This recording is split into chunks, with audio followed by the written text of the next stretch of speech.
Good morning 10th Hindi medium के student. आज हम सामाजिक विज्ञान में राजनीति यानी लोकतांत्रिक राजनीति में अध्याय 1 सत्ता की साझेदारी पढ़ेंगे। इसमें सबसे पहला जो पॉइंट दिया है इस पार्ट में वो बेल्जियम और श्रीलंका के बारे में दिया है। बेल्जियम यूरोप का एक छोटा सा देश है। जो यूरोप है देश, उसमें मतलब यूरोप जो द्वीप है, मतलब हमारा जो एशिया महाद्वीप है उसके ठीक पास में कौन सा है? यूरोप महाद्वीप। उसमें एक छोटा सा देश है, क्या नाम है उसका? बेल्जियम।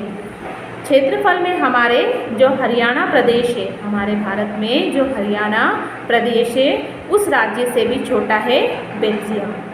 इसकी सीमाएं फ्रांस, नीदरलैंड, जर्मनी और लक्समबर्ग से बनती है। इससे इसकी सीमाएं लगी हुई है। इसकी आबादी 1 करोड़ से थोड़ी अधिक है। बेल्जियम देश की आबादी कितनी है? 1 करोड़ से थोड़ी अधिक, यानी हरियाणा की आबादी से आधी। इस छोटे देश के समाज की जातीय बुनावट बहुत जटिल है। देश की जो कुल आबादी है उसका 60% हिस्सा, 60% मतलब 60 के लगभग इतना हिस्सा फ्लेमिश इलाके में आता है। कौन से इलाके में आता है? फ्लेमिश इलाके में। और डच बोलता है। इनकी भाषा क्या है? डच है। तभी तक हमने क्या पढ़ा कि बेल्जियम एक देश है जो कहाँ है? यूरोप महाद्वीप में है। इसका क्षेत्रफल किसके बराबर है? हरियाणा प्रदेश के बराबर है। इसकी आबादी कितनी है? 1 करोड़ है। और ये किन अलग अलग देशों से लगा हुआ है? फ्रांस, नीदरलैंड, जर्मनी और लक्समबर्ग से। यहाँ जातीय बुनावट बहुत अधिक है। इसके अलावा यहाँ की भाषा कैसी है? डच है। 40वीं सदी लोग वेलोनिया क्षेत्र में रहते हैं और फ्रेंच बोलते हैं। इसमें 60% तो कहाँ रहते हैं? कुल आबादी के 60% फ्लेमिश इलाके में और दूसरे वेनेलिया क्षेत्र में। अब जो फ्लेमिश इलाके में रहते हैं वो डच बोलते हैं और जो वेनेलिया क्षेत्र में रहते हैं वो फ्रेंच बोलते हैं। शेष 1वीं सदी लोग क्या बोलते हैं? जर्मन बोलते हैं। राजधानी ब्रुसेल्स, इसकी राजधानी क्या है? ब्रुसेल्स है। और 80वीं सदी लोग यहाँ पर भी क्या बोलते हैं? फ्रेंच बोलते हैं। 20वीं सदी लोग मतलब 20% लोग यहाँ पर डच भाषा बोलते हैं। तो अल्पसंख्यक फ्रेंच भाषी लोग तुलनात्मक रूप से ज़्यादा समृद्ध और ताकतवर है। ये ज़्यादा समृद्ध है, अच्छे घरों से हैं और साथ ही ये पावरफुल भी है, ताकतवर भी है।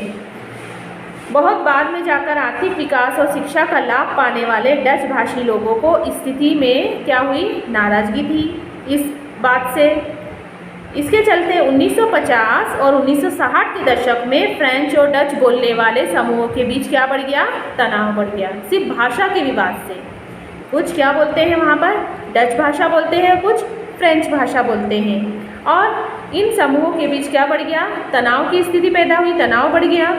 इन दोनों समुदायों के टकराव का सबसे तीखा रूप कहाँ देखने को मिला? इसकी राजधानी ब्रुसेल्स में। बेल्जियम की राजधानी क्या है? ब्रुसेल्स है। और सबसे ज़्यादा तनाव इसी जगह देखने को मिला। यह एक विशेष तरह की समस्या थी। डच बोलने वाले लोग संख्या के हिसाब से अपेक्षाकृत ज़्यादा थे, लेकिन धन और समृद्धि के मामले में कैसे थे? कमज़ोर थे। संख्या इनकी अधिक थी लेकिन ना तो इनके पास धन था ना ये समृद्ध थे। अल्पमत में आते हैं, कम उसमें आते हैं। इस स्थिति की तुलना एक और देश से करें। श्रीलंका एक देश है और हमारा पड़ोसी देश भी है श्रीलंका। ये तमिलनाडु के दक्षिणी तट के कुछ किलोमीटर की दूरी पर ही स्थित है। जब हम मैप देखते हैं भारतवर्ष का तो हम जब उस मैप में देखते हैं तो दक्षिण की तरफ हमें एक छोटा सा द्वीप नज़र आता है और वो क्या नाम है उसका? श्रीलंका। ये इसकी दूरी तमिलनाडु से कुछ ही दूर है।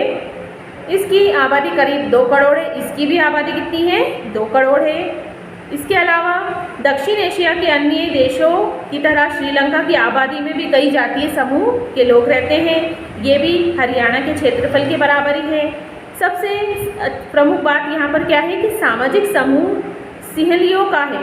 किसका है? सिंहलियों, जिनकी आबादी 74% तमिल का नंबर आता है। जनसंख्या मतलब इनकी 74% है। इसके बाद आते हैं तमिल, जिनकी कुल जनसंख्या 18% है।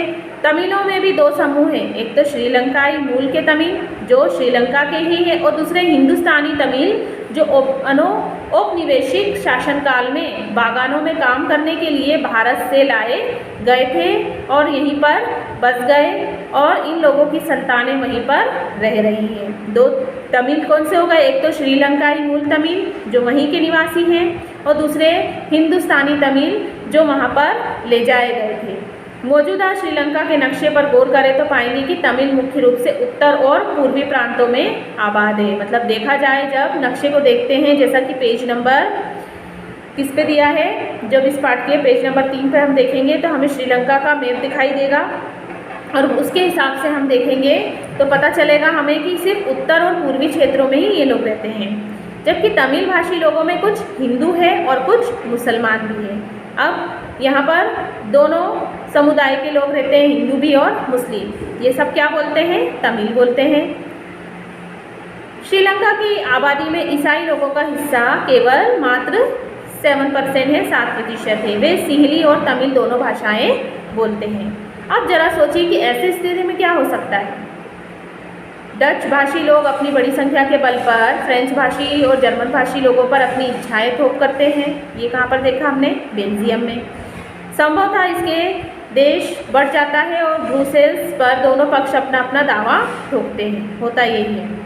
इसके अलावा श्रीलंका में सिंहली अपना आबादी का दबदबा बनाते हैं, बहुमत उनका ज़्यादा है, और वे लोग मुल्क में अपनी मनमानी चलाते हैं। मतलब जिनके पास पावर है, जिनके पास पैसा है, हमेशा ज़्यादातर देखा जाए तो उन्हीं की चलती है। वो अपने पावर से, अपने पैसे से फिर क्या करते हैं? कमज़ोर वर्ग पर, कमज़ोर लोगों पर शासन करना चाहते हैं।